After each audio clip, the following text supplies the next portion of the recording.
Paano mo malalaman ang mga kumpanya sa Philippine stock market na nagbibigay ng mataas na cash dividend? And paano mo malalaman yung nagbibigay ng mataas na dividend? Mahirap kasi yung basta bibili ka, hindi mo alam. Mahirap yun. Pwede kang malugi, which nangyari sa akin. Ang dividend, bago tayo pumunta sa kung anong stocks yung nagbibigay ng mataas na dividend, ano ba ang dividend? Pwede kang kumita sa cash dividend, literal pera, matatanggap mo. Mag-i-email yung broker, mga yan. Next, stock dividend, ano yan? Yung number of shares mo, dadagdagan. Number of shares mo, dadagdagan lang. Depende.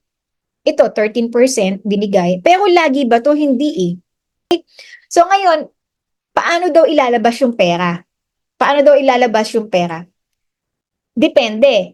Kung bumili ka ng stocks at yun yung perang gusto mong ilabas doon mismo sa stocks na binili mo, ibenta mo muna. Ang tanong lang, lugi ba? O, yun lang. Kung lugi siguro baka hindi mo ibenta kasi lalo na kung beginner ka, takot kang magpalugi. Pangalawa, pag naibenta mo yan, i-process mo online. Pangatlo, antayin mo sa bank mo.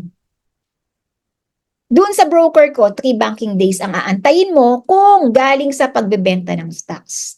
Pero kung galing sa balance mismo, meaning may extra fund ka, hindi mo pa nabili ng stocks, mabilis lang yun within the day kung may cut-off. So ngayon, paano mo gagawin yan? Paano mo gagawin yan? There are 3 steps paano mo makita yung dividend. Ganun po talaga eh. Kailangan nyo i-gather yung data eh. So, yun yung step 1. Gather nyo yung data kung talagang gusto nyo makita kung sino yung may mataas na dividend, tiyagain nyo. Tagal lang talaga. Number 2, check mo. Once a year, twice a year, 3 times a year, 4 times a year ba siyang nagbibigay?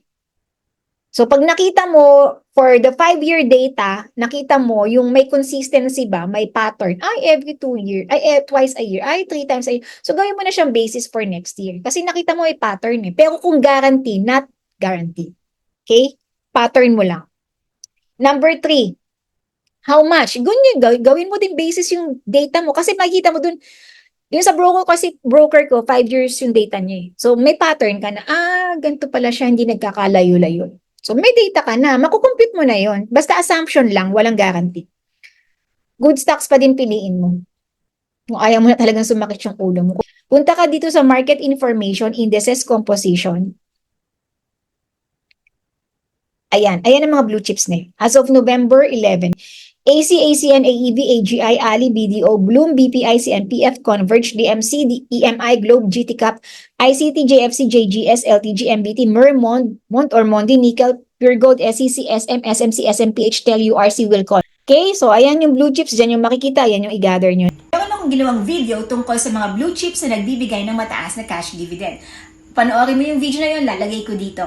At kung natuto ka sa video na to, ay mag-subscribe ka lang para mas madami ka pang matutunan sa akin dahil manonotify ka tuwing ako ay mag-upload ng bagong videos. Salamat!